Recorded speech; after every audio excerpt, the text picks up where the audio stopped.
Submit yourself unto God. Resist the devil and he will. People say resist the devil. No, you can't resist him until you first draw nigh to God. Then you have to submit. You can't submit to God until you do what? Draw nigh. Because whatever I draw to is what I'm after. Whatever I draw to is what I'm pursuing. Whatever I draw to, that becomes my focus. And when it becomes my focus, I'm subject to what I'm drawn to. Now it covers me. So when I submit to God, I'm hidden in God. And when the enemy come after me, he sees God, so he takes off. Come on here, people. Because if you are going to be a dimensionalist warrior, then you're going to have to handle some dimensional problems. All right. You are only awarded with the problem you solve, not the problem that is inflicted upon you. Because infliction can come involuntarily. Resolve must be intentional. Come on, y'all. Keep reading. And Absalom came to the king and said, Behold now, thy servant hath sheep shearers. Let the king, I beseech thee, and his servants go with thy servant. And the king said to Absalom, Nay, my son, let us not all now go, lest we be chargeable unto thee. Stop. This is a king talking to his son. This is a daddy. This is like Kathy coming to me. And Kathy said, Mom, I need to take your truck. Now, she got her own vehicle, but she wants to take my truck. She said, by the way, I need some gas money. And I'm like, why you need gas money if your vehicle is full of gas? So what David is saying, I don't need to be there lest I be chargeable to you, lest I be in debt to you. So what that tells us about Absalom? Absalom always did favors because he don't need you to repay him later. It's not that he won't do it. He always got strings attached. I stretch, you stretch my back, scratch my back, but I'm going to claw yours because that's what I need you to do. Come on. David said, no, Absalom, I don't want to be in debt to you. Now this is David looking at his son. So you already see the character of Absalom. Remember, he's our first character. All right, keep reading. And he pressed him. Howbeit he would not go, but blessed him. All right. He pressed David. Come on, Dad. Come on, Dad. Mom, can I have a cookie? No. Mom, can I have a cookie? No. Mom, please, can I have a cookie? No. Mom, please. Boy, go and get the cookie. What difference is it that David didn't go, but David blessed him? Because when a king bless you, baby, you are blessed. When Jacob stole his brother's birthright, Isaac said, I blessed him and ain't nothing I can do. What you don't realize, when you place yourself under authority, what they say over your life will take place. That's why you can't be speaking no anything over my life. He blessed him. But he felt in here that it was a debt.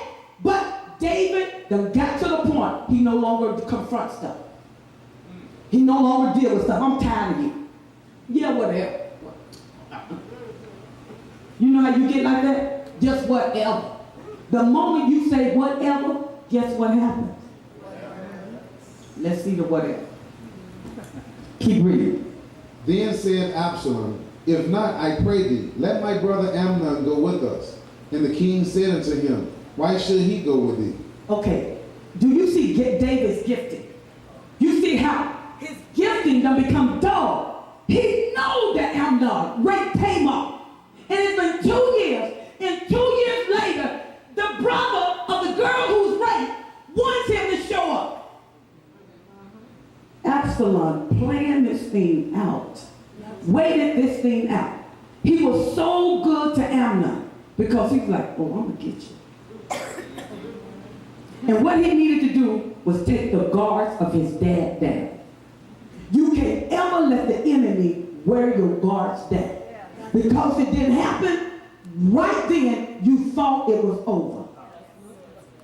Come on, y'all. That's why God said, when you have an enemy, you deal with it. When I have problems, I don't sweep under the rug. I be like, could we talk? Well, I'll talk in 5 minutes. I'll be back in 5 minutes. Can we talk? Be back in 10. I'll be back in 10. Why? Because I like to deal with issues from the root so they won't go in the ground and attach. Because if you put a potato in the ground, until the roots hit, you can pick that thing back up. 2 years done got a root. And it done got to a root until Absalom done picked up a spirit with it. It used to be Absalom. Now it's that. Keep reading. But Absalom pressed him that he let Amnon and all the king's sons go with him. Okay. What is a familiar word that happened when he wanted him to go to the sheep shearer? Absalom did what? Pressed him. Now he wants Amnon, and Absalom pressed him. David objected to both things, but David don't want to deal with Absalom. Sometimes you got a person who will have a temper tantrum. I mean, they just fall out, and they mouth. You hear their mouth, and their mouth, and their mouth, until it's better to yield than to hear their mouth. No, you have to keep to your present course of wisdom. You can talk all you want to. You can talk till your teeth fall out. The answer is no. And tomorrow is no. And next week is no. And no means no. And no will never mean yes. Come on, somebody. You can talk. I can talk. No, no, no. Come on. Pee Wee Herman. I know you are, but so what am I? Come on, y'all. I mean, where you going with that? You can't go nowhere with that. Come on, read. Now Absalom had commanded his servants, saying, Mark ye now when Amnon's heart is merry with wine. And when I say unto you, smite Amnon, then Stop. kill him. David produced a son. And this son is taking on character. And this son has servants. And he tells his servants, let's get ready to murder. These servants have a mindset of a premeditated murder. And these are the servants that operate in David's house. A spirit of murder that attached to the king's house. Come on, y'all. You got rape. You got a prophet that's dull. You got a king over a kingdom that's off. And all Israel is under David, with enemies all around him. Until the enemy say, you don't have to get David outside. We in the house. The most effective overthrow is internal. If nobody outside can tear this up. Y'all, the people you got right here, these people tear it up. Nobody can do more damage than the people you see sitting right up in here. Are you hearing me? Read. Now Absalom commanded his servants, saying, Mark ye now when Amnon's heart is merry with wine. And when I say unto you, smite Amnon, then kill him. Fear not. Have not I commanded you? Be courageous and be valiant.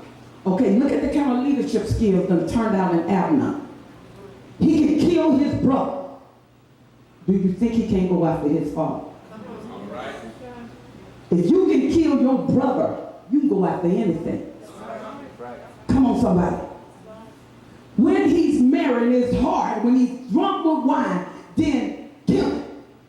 Anytime a king got slain by servant, it took his authority away. He became a pauper. Absalom done started overthrowing kingdomship right here. Keep on going. And the servants of Absalom did unto Amnon as Absalom had commanded. Then all the king's sons arose, and every man got him up upon his mule and fled. And it came to pass while they were in the way that tidings came to David, saying, Absalom hath slain all the king's sons. And now, hold up. Now go down to verse 32. Let's see if you recognize this familiar person. Verse 32.